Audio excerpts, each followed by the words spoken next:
Hello everyone, this is Professor Sanan Sari and welcome back to my YouTube channel. Friends, in this video I am going to deeply discuss with you the very important question of TY BCom semester 5, and the question is important policy changes in NEP 1991. Here the full form of NEP is New Economic Policy. First of all, I would like to inform you the question is divided into two parts. First part is macroeconomic stabilization and the second part is structural reforms in industrial and trade policy. So in this video, friends, I'm going to discuss with you only a part A, that is the macroeconomic stabilization, and the part 2 will definitely discuss with you guys in the next lecture. Okay, so now let's start with the introduction part of our today's question. Okay, so as you can see on the screen, the new economic policy, that is NEP 1991, was established by the new government under the Prime Minister of PV Narasimha Rao in the year of June 1991. सबसे पहले friends मैं आपको ये बताना चाहूँगी कि ये question जो है बहुत ही इजी तरीके से मैंने यहाँ पे फ्रेम किया है, अपने वर्ड्स में आंसर को प्रॉपरली बनाया है. सो आई होप आप इजी लगेगा आपको ये पढ़ते समय, और मैं आपको ये बताना चाहूँगी कि आप इतना भी लिखेंगे तो इनफ है, बिकॉज मैंने यहाँ पर इंट्रोडक्शन से लेके किस तरीके से आंसर को लिखना है, आपने किस तरीके से एक्सप्लेन करना है, वो सारी चीज़ें आपको यहाँ पर बता रखी है. एंड हाँ, जो दो पार्ट है फ्रेंड्स, उसमें से आपको कभी पार्ट ए पूछा जाता है, कभी पार्ट बी, बट इन दोनों पार्ट में से एक क्वेश्चन डेफिनेटली आपके पेपर में पूछा जाता है. So let's start. सबसे पहले मैं आपको बता दूं कि the year 1991 is very important in the Indian economy. हमारी इकोनॉमी की पूरी हिस्ट्री में अगर आप देखोगे, सो जो 1991 वाला ईयर है ना, वो बहुत ही क्रूशियल है, क्योंकि इसमें बहुत सारी अमेंडमेंट्स की गई थी, इसमें बहुत सारी चेंजेस की गई थी. ठीक है, अब इसमें क्या क्या चेंजेस की गई है मैं आपको बताऊंगी, और आप इसी तरीके से आपके पेपर में लिख सकते हैं. बहुत ही सिंपल एंड इजी वर्ड्स में मैंने आपको आंसर फ्रेम करके दिया है. तो सबसे पहले आपको इंट्रोडक्शन में बताना होगा कि नेप 1991 जो है एस्टैब्लिश किया गया था under the supervision of prime minister PV Narasimha Rao. कौन से ईयर में किया गया था friends? In the year of 1991 जून में. Okay, so the policy is a combination of, basically ये जो पॉलिसी चेंजेस की गई थी ना, new economic policy, it is a combination of two things जो मैंने आपको स्टार्टिंग में ही बता दिया. Macro economic and stabilisation of industrial and trade policy, जिसमें से हम मैक्रो इकोनॉमिक के बारे में आज के पूरे वीडियो में सीखेंगे, और structural reforms and industrial and trade policy next video में सीखेंगे. नाउ सबसे पहले हम देखेंगे there are the three major components of the new economic policy in 1991, in short, which is called as LPG. LPG stands for the liberalization, privatization and the globalization. So friends, सबसे पहले ये सीखना होगा कि what is the meaning of liberalization. So basically liberalization is nothing but the freedom from excessive government control. पहले कैसा होता था, बहुत सारे जो भी सेक्टर्स हुआ करते थे वो सारे के सारे अंडर द गवर्नमेंट हुआ करते थे. ठीक है, जिसकी वजह से क्या होता था, उनका एक्सपेंशन इतना पॉसिबल नहीं हो पाता था, क्योंकि वहाँ पे प्राइवेट सेक्टर का कोई भी रोल होता ही नहीं था. और जब गवर्नमेंट के अंडर कोई चीज़ होती है ना, सो बहुत ज़्यादा रेस्ट्रिक्शंस होती थी किसी भी चीज़ के लिए, over documentation, formalities and procedures को फॉलो करने पड़ते थे. सो इसीलिए 1991 में जो सबसे पहले चेंजेस की गई, मैंने कहा कि major components of the new economic policy 1991 is LPG. सबसे पहले किया गया लिबरलाइजेशन. लिबरल का मतलब होता है freedom. So freedom from excessive government control, जितने भी थे जहाँ जहाँ उसको गवर्नमेंट कंट्रोल को थोड़ा सा कम किया गया, और उसे हम कहते हैं liberalisation. Second is privatisation. Privatisation friends, मैंने यहाँ पर कुछ पॉस्चर्स ऐड किए, वहाँ पर आप जो है फुल लिख लेना. मैंने ये इसलिए ऐड किया कि आपको याद करने में आसानी रहेगी, वो साइंस की वजह से. ठीक है, now privatisation, reduction in public sector, increment in private sector. Privatisation का मतलब ये होता है जहाँ पर we are trying to reduce the public sector which is also called as a government sector, जहाँ पर हम गवर्नमेंट सेक्टर को कम करते हैं और प्राइवेट सेक्टर को बढ़ाते हैं, ताकि हम हमारी इकोनॉमी को एक अच्छे लेवल पर ले जा सकें. सो इससे हम कहते हैं privatisation. Next is globalisation. So globalisation का मतलब होता है integration of a national economy with the world economy. Integrate करना किसको? नेशनल इकोनॉमी को. किससे? वर्ल्ड इकोनॉमी से. देखिए, बिफोर द 1991 इंडियन का जो हमारा जो इंडिया का जो इकोनॉमी था, it was all about, we can say that it was a closed economy, जहाँ पर we can not do easily trade with our neighbours company और out of the neighbours country और आउट ऑफ द कंट्री जाके हम trade नहीं कर पाते थे। लेकिन ग्लोबलाइजेशन की वजह से क्या हो गया, आप इजीली, हमारा इकोनॉमी 1991 के बाद ओपन इकोनॉमी हो गया, जहाँ पर ये पॉसिबिलिटीज़ हमें मिली कि हम जो है आउटसाइड द कंट्रीज़ के साथ भी ट्रेड कर सकते हैं, और ट्रेड कर सकते हैं it means we can do import and we can do export. Okay, so import का मतलब होता है when we purchase the things from outside the country, and export is nothing but what we call when we sell the goods and items और any other services from our country to the outside country. Okay friends, so I hope introduction part आपको समझ में आ गया होगा easily. जल्दी से quick revision कराती हूँ। 1991 में पीवी नरसिम्हा राव के अंडर में न्यू इकोनॉमिक पॉलिसी बनाई गई थी, जो दो चीज़ों का कॉम्बिनेशन है। इस पॉलिसी में दो कॉम्बिनेशन यूज़ किया गया, macro economic stabilisation and second कहेंगे हम लोग स्ट्रक्चरल चेंजेस। अच्छा, अब जो आपकी ये जो पॉलिसी है इसके 3 मेजर कॉम्पोनेंट्स हैं, ठीक है। कौन कौन से? LPG, liberalisation, privatisation and globalisation. Okay friends, तो चलिए आगे बढ़ते हैं। अब macro economic stabilisation part A discuss करने जाएंगे। अगेन बहुत सिंपल है, इंट्रोडक्शन के बाद आपको फोकस करना है डायरेक्टली हमारे वाले पॉइंट पे, macro economic stabilisation which is also called demand side management. Demand side management इसलिए कहते हैं, मैक्रो इकोनॉमिक स्टेबलाइजेशन मतलब हम किसी चीज़ को स्टेबलाइज करने की कोशिश कर रहे हैं, लेकिन एट मैक्रो लेवल, मतलब एक बड़े लेवल पे आप चीज़ों को ठीक करने और बैलेंस करने की कोशिश कर रहे हैं। सो बेसिकली बड़े लेवल पे जब चीज़ें ठीक करने की ज़रूरत पड़ती है तो हो सकता है हमारी इकोनॉमी इन्फ्लेशन को फेस कर रही हो, अनएम्प्लॉयमेंट रेट ज़्यादा बढ़ गया हो, एम्प्लॉयमेंट अपॉर्चुनिटीज़ कम हो गई हो। सो इन सारी चीज़ों को स्टेबलाइज करना है। बेसिकली अगर मैं इन्फ्लेशन का एग्जांपल ले लूँ, सो महंगाई वगैरह या जनरल प्राइस लेवल बढ़ जाने की वजह से डिमांड में बहुत ज़्यादा चेंजेस आ जाती है, अप्स एंड डाउन्स होता है। सो इसकी वजह से इसे हम कहते हैं डिमांड साइड मैनेजमेंट भी, ठीक है। So macro economic stabilization consisted 3 measures, ठीक है। 3 तरीक़ों से मेजर किया गया, मेजरमेंट्स लिए गए हैं, मतलब चीज़ें लाई गई हैं जिससे हम मैक्रो इकोनॉमी को क्या कर सके, स्टेबलाइज कर सके। पहला is control of inflation, second fiscal correction, third improvement in balance of payment position. 3 he points हैं जो आपने लिखने हैं, which is very very very easy, जिसके लिए मैंने क्या किया, एक चार्ट बना के दिया है। हालांकि आप जो टेक्स्ट बुक रेफर करेंगे, if you are referring the Manan Prakashan, so will get all the details जो भी मैं आपको लेक्चर में बता रही हूँ, ठीक है। लेकिन मैंने यहाँ पे चार्ट और उसके थ्रू आपको बताने की कोशिश की जिससे आपको याद करने में काफ़ी आसानी हो जाएगी, ठीक है। सो बेसिकली जो मैक्रो इकोनॉमिक स्टेबलाइजेशन अगर पेपर में पूछा, there are only 3 pointers friends.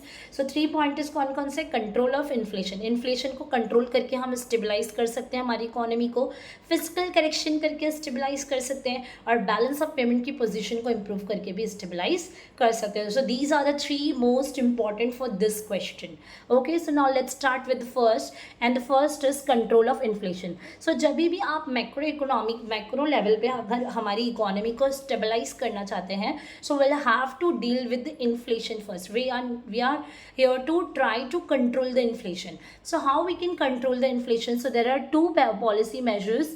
The first is fiscal policy, second is monetary policy. 1 bye 1 हम दोनों पॉलिसीज़ को सीखेंगे। मैं आपको सारा इन्फो यहाँ पर बता दूंगी, बाकी जो है यहाँ पर एक्सप्लेन कैसे करना है मैंने बहुत ही इजी लैंग्वेज में यहाँ पर कर रखा है।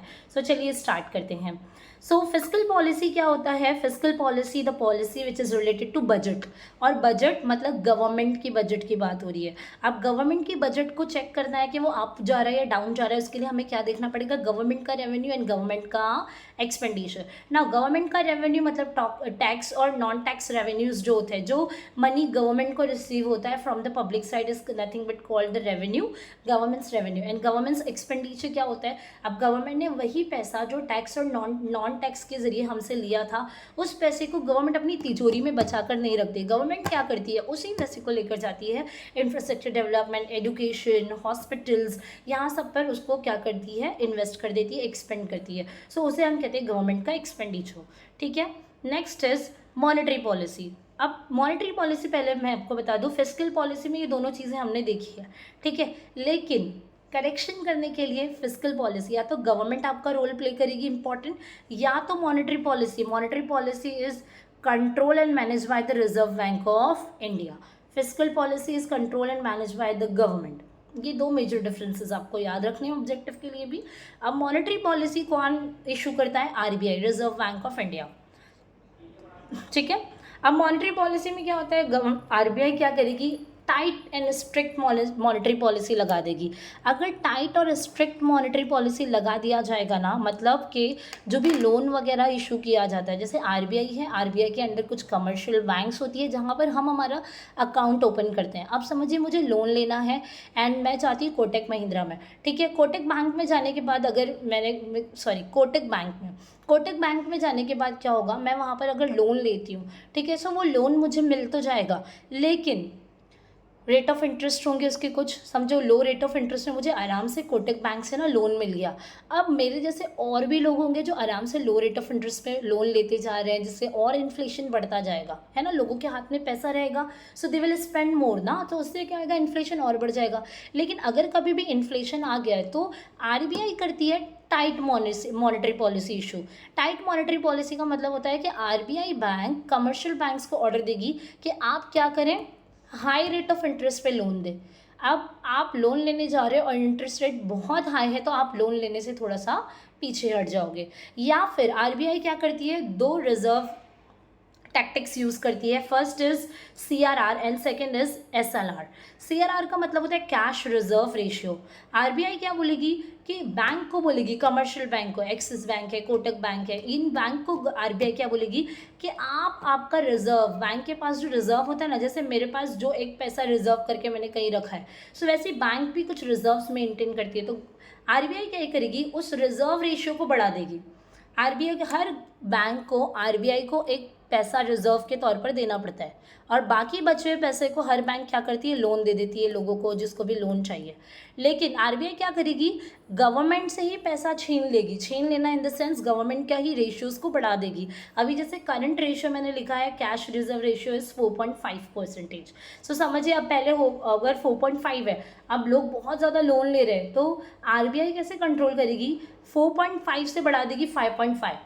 सो मतलब आरबीआई ने क्या किया, कमर्शियल बैंक से ही पैसे ले लिए, तो ना कमर्शियल के बैंक के पास ज़्यादा पैसा रहेगा, ना ही वो पब्लिक को पैसा डिस्ट्रीब्यूट कर पाएगी लोन के रूप में।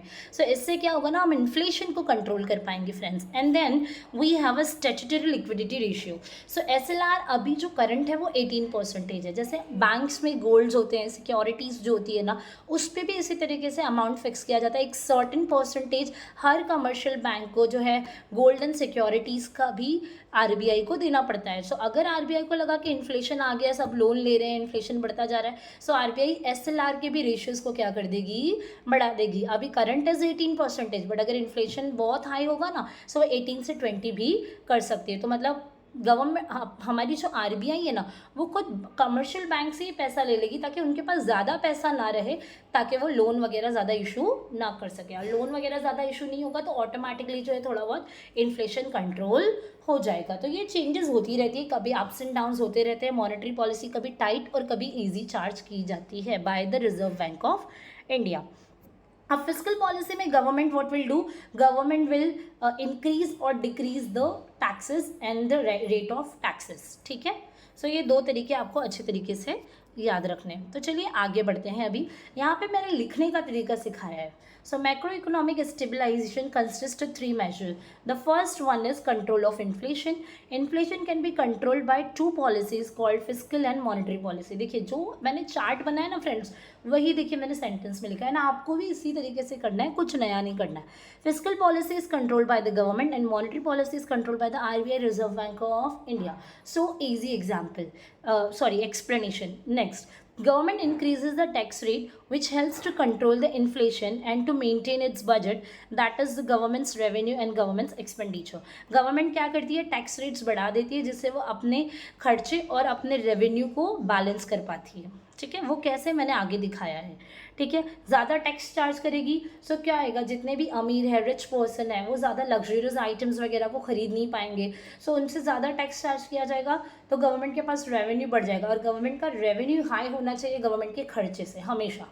अगर गवर्नमेंट का रेवेन्यू हाई है, मतलब इनकम ज़्यादा है, एक्सपेंडिचर कम है, मतलब you are in surplus, it means the government is in surplus, government फायदे में, which is good for our economy.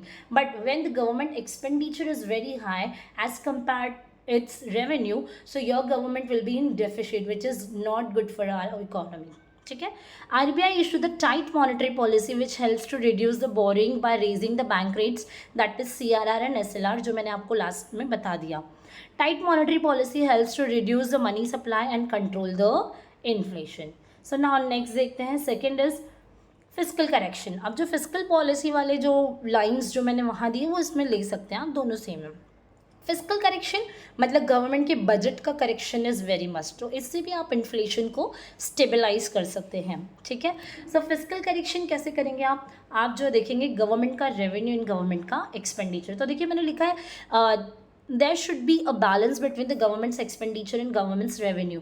Most of the time we face the deficit in surplus because of the imbalancement of the government budget. मतलब हम लोगों को deficit और surplus face करना पड़ता है बिकॉज क्योंकि अगर आपका गवर्नमेंट का बजट में ज़रा भी इम्बैलेंसमेंट मिला तो सरप्लस और डेफिसिट होने के चांसेस हैं. ये बैलेंस बजट नहीं मिलेगा आपको. सो देखो गवर्नमेंट रेवेन्यू अगर हाई है और गवर्नमेंट का एक्सपेंडिचर कम है सो हम कहेंगे budget is in surplus. Government का एक्सपेंडिचर खर्चा ज़्यादा है रेवेन्यू कम है तो हम कहेंगे डेफिसिट बजट, मतलब गवर्नमेंट लॉस में है. After the introduction of the economic policy in 1991, government correct the growing fiscal imbalance by reducing its non-productive public expenditure. For example, cutting of subsidies, defense expenditure, cost of tax collection and pension. अब देखिए government ने new economic policy आने के बाद जो है हमारा जो इम्बैलेंस हो रहा था हमारे बजट में उसको करेक्ट करने के लिए गवर्नमेंट ने क्या किया, नॉन प्रोडक्टिव एक्टिविटी जो गवर्नमेंट की हुआ करती थी उसको स्टॉप कर दिया. Non productive activity of the government का मतलब होता है गवर्नमेंट की ऐसी एक्टिविटीज़ जिससे government is not getting anything. ठीक है. जैसे पेंशन देना, पेंशन गवर्नमेंट दे रही, गवर्नमेंट को उसके अगेंस्ट में कुछ नहीं मिल रहा है तो ये गवर्नमेंट की होगी non productive activity. Defence expenditure, government हमारे प्रोटेक्शन के लिए कर रही है, खर्चा कर रही है, बट उसके उस एक्टिविटी से गवर्नमेंट को मिल कुछ नहीं रहा, रेवेन्यू कुछ नहीं मिला. तो गवर्नमेंट ने क्या किया, धीरे धीरे डिफेंस हो गया या सब्सिडीज़ वगैरह, एक्स्ट्रा सब्सिडीज़ में आपको डबल अमाउंट मिल रहा था तो ये सारी चीज़ों को गवर्नमेंट ने स्टॉप कर दिया to correct the physical budget. Now the third is balance of payment adjustment. So measures were taken to improve the balance of payment of the country. The rupee was devaluated, rupee को devaluate किया गया. ठीक है. Balance of payment क्या होता है ना, जहाँ पर रिसिप्ट्स एंड पेमेंट्स दिखाई जाते हैं. जैसे किसी एक आम इंसान का भी बैलेंस ऑफ बनाया जाता है जहाँ पर हम लोग इनकम एंड एक्सपेंडिचर रिकॉर्ड करते हैं, वैसे ही हमारे इकोनॉमी का भी बजट बनाया जाता है जहाँ पर दो साइड्स होते हैं, receipts and payments. And also we can see the imports and exports. If your export is very high and import is less, ठीक है, तो हम कह सकते हैं कि एक्सपोर्ट हाई होगा तो हमारे लिए बहुत अच्छी बात है, इंपोर्ट लेस होना चाहिए. उसी तरीके से रिसिप्ट्स ज़्यादा होना चाहिए और पेमेंट लेस होना चाहिए. सो ये सारी मेजर्स अगर हम लेंगे सो हम इजीली क्या कर सकते हैं, आराम से हमारा मैक्रो इकोनॉमिक लेवल पे स्टेबलाइजेशन कर सकते हैं. तो friend we have completed this topic here. In the next video I am going to share with part B. That's all enough for today. Bye bye, have a nice day and take care.